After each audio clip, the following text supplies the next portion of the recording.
पोरो, आज गुरुपौर्णिमा. तुम्हाला गुरुपौर्णिमेचं पत्रलेखन लिहून आणायला सांगितलं होतं. ते नंतर शाळा सुटताना जमा माझ्या टेबलावर सगळ्यांनी आपापले पत्र ठेवून द्या. तर आज आपण गुरुपौर्णिमेनिमित्त भाषण ठेवणार आहोत. हां, तर सर्वप्रथम कोण भाषण करते? सर, मी करतो सर. हां, चाल मग. सर्वप्रथम उपस्थित जनसमुदाय, व्यासपीठावर उपस्थित असलेले गुरुजी, समोर बसलेल्या माझ्या बंधू आणि भगिनींनो, विद्यार्थी आणि विद्यार्थी मित्रांनो, आज गुरुपौर्णिमा. गुरु म्हणजे काय? तर आपल्याला वेळोवेळी मार्गदर्शन म्हणजे चांगलं मार्गदर्शन करणाऱ्यांना आपण गुरु म्हणून संबोधतो, बरोबर आहे? तर गुरुमध्ये आपले जे हित चाहत असतात ते सगळे गुरुमध्ये येतात. आणि विशेषतः आपली सगळ्यात सुरुवात पहिले जर होत असेल आयुष्याची ते शाळेतून होते. तर सरांना माझी गुरुपौर्णिमेच्या दिवशी मी सरांना नमस्कार करतो, साष्टांग नमस्कार करतो. आणि खरं म्हणजे तुमचं आयुष्यातलं स्थान कसं आहे माहिती आहे का गुरुजी? दिशादर्शक सारखं एखादा दिशादर्शक फलक असते, ते आपल्याला सांगते उजवीकडे जाऊ नका, डावीकडे जाऊ नका, सरळ चला, पुढे अरुंद पूल आहे, पुढे कायनू आहे, पुढे खड्डा आहे, पुढे गड्डा आहे, पुढे रेल्वे पटरी आहे. असं दिशादर्शक फलक सांगत असते. तसं गुरुचं स्थान आहे. म्हणजे गुरु असं आपल्याला चांगलं मार्गदर्शन करतात. हां, पण कधी कधी गुरुचा राग येतो, ती गोष्ट वेगळी. कारण गुरु आपल्याला रपकावतात. आता रपकावतात काहून? तर त्याच्यामध्ये आपला दोष असतो. आलं का लक्षात? हां, आपण काही खोड्या करतो. जसं आपल्या आईवडिलांना वाटतं की आपले लेकरं नोकरी लागावं, मोठी व्हावं, शाळा शिकावं, सगळं चांगल्या मार्गाला लागावं, तसं गुरुला सुद्धा वाटत असते. पण तसं गुरु आपल्या कळपा मारतात. हां, तर मग गुरुचा राग येतो. बस एवढं बोलून मी माझे 2 शब्द संपवतो. सगळ्यांना गुरुपौर्णिमेनिमित्त हार्दिक हार्दिक शुभेच्छा. हां, छान. चाल बट्ट्या. सर, मला नाही करतात सर. नाही सर, भाषण आपण आतापर्यंत केलंच नाही सर. काय होत नाही. एरी मला बडबड करतं. इथे ये, काय होत नाही. इथं काय कोणी दुसरं बाहेरचं नाही, काय नाही. तुम्ही सगळे वर्गातले लेकरच आणि मी दुसरं कोणी बाहेरचं. जेवढं येईल तेवढं कर. आज गुरुपौर्णिमा आणि गुरुपौर्णिमेच्या हार्दिक शुभेच्छा. झालं सर?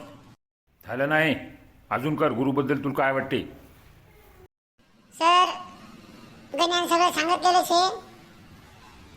पण गुरुबद्दल जास्त काय वाटत नाही सर. पण कधी कधी तुम्ही मारता सर, तेव्हा लय राग येते सर. हां, असा राग येते सर, वाटते तुम्ही ज्या रस्त्याने जाता त्या रस्त्यावर लय मोठी खेळ टाका, तुमची गाडी पंक्चर करावं. हां, त्याच्यानंतर तुमचे कपडे तुमच्या अंगणात दारी वाळू घातलेले असतात, असं वाटतं तुमचे कपडे घेऊन पळून जावं. हां सर, पण नंतर लक्षात येते की जे गुरुजी आपल्याला जे मारतात ते आपल्या भल्यासाठी मारतात. त्याच्यामध्ये त्या गुरुजींचा काही स्वार्थ नसतो.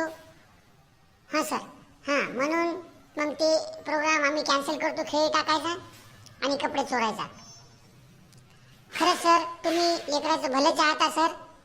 तुम्हाला वाटतं लेकरं नोकरी, वास्तविक पाहता लेकरं नोकरी लागले, काय लागले, तुम्हाला त्यातले समजा 50,000 पगार असले तर तुम्ही चांगले शिकवले, चांगले घडवले, चांगले वाढवले म्हणून तुम्हाला 5,000 रुपये पगार कोणी पाठवत नाही. हां, मान्य आहे, तुम्हाला 80,000 पगार आहे, तुम्हाला पगारीपुरतं शिकवाच लागते. पण तुम्ही पगारीच्या वरचं शिकवता सर. हां, शाळेतला प्रत्येक विद्यार्थी हुशार झाला पाहिजे, चांगला शिकला पाहिजे, चांगला मोठा झाला पाहिजे, त्याने स्वप्न पूर्ण केले पाहिजे, हे तुम्हाला वाटते सर. त्याच्यामागे तुमचा काही स्वार्थ नसतो सर. एवढं बोलून मी माझे 2 शब्द संपवतो. हां, चल. कोण करते? राजू, चल. काय शहाणपणा सांगते आता? आदरणीय गुरुजी, समोर बसलेले माझे विद्यार्थी मित्र आणि मैत्रिणी, आज गुरुपौर्णिमा. गुरुपौर्णिमा म्हणजे काय? तर गुरुबद्दल कृतज्ञता व्यक्त करण्याचा दिवस. तसं पाहिलं तर रोजच गुरुबद्दल कृतज्ञता व्यक्त केली तरी काही हरकत नाही. फक्त गुरुपौर्णिमेलाच गुरुचं पूजन करायचं, पाया पडायचं, गुरुबद्दल 4 चांगले शब्द वापरायचे, चांगलं बोलायचं आणि मग मात्र पाठीमागे गुरुजींना शिव्या द्यायच्या, हे बरोबर नाही. तर प्रत्येक दिवस हा गुरुमुळे असतो. आई वडील आणि गुरु हे 3 आपल्या जीवनात, या 3 लोकांचं फार महत्त्व असतं. जसं आई वडिलांना वाटतं आपल्या लेकर शिकावं, पुढे जावं, मोठे व्हावं म्हणून ते काबाड कष्ट करत असतात.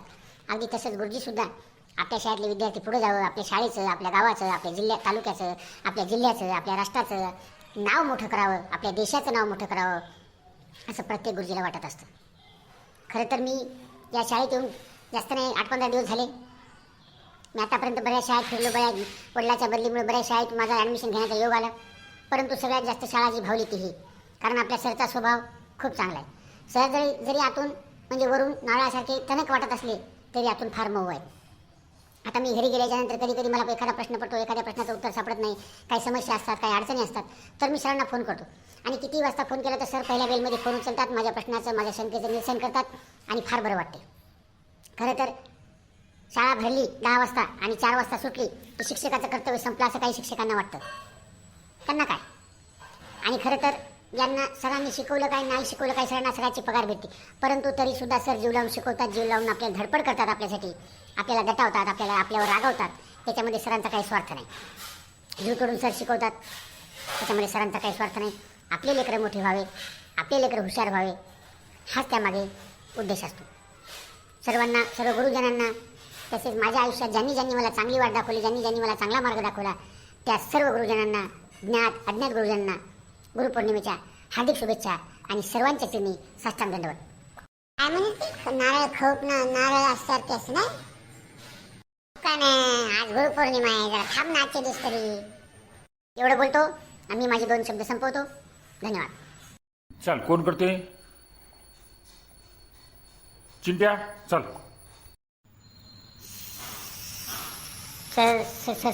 सर्व उपस्थित विद्यार्थी मित्र आणि मैत्रिणी, आज गुरुपौर्णिमा, त्यानिमित्त आपण इथे जमलेले आहोत. सर्वप्रथम सर्व गुरुजनांना गुरुपौर्णिमेच्या हार्दिक शुभेच्छा. बापरे गण्या, 2-4 तास घालते का 2-4 वाक्य बोलण्यात. बडबड करू नका, त्याला बोल द्या. खरं म्हणजे आजचा दिवस गुरुबद्दल नेता व्यक्त करण्याचा दिवस.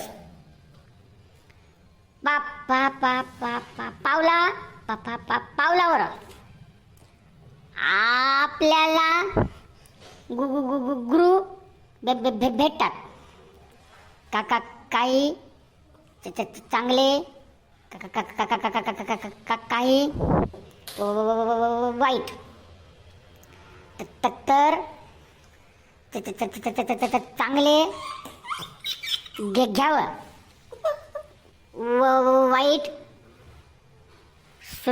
सोडून द्यावं. एवढं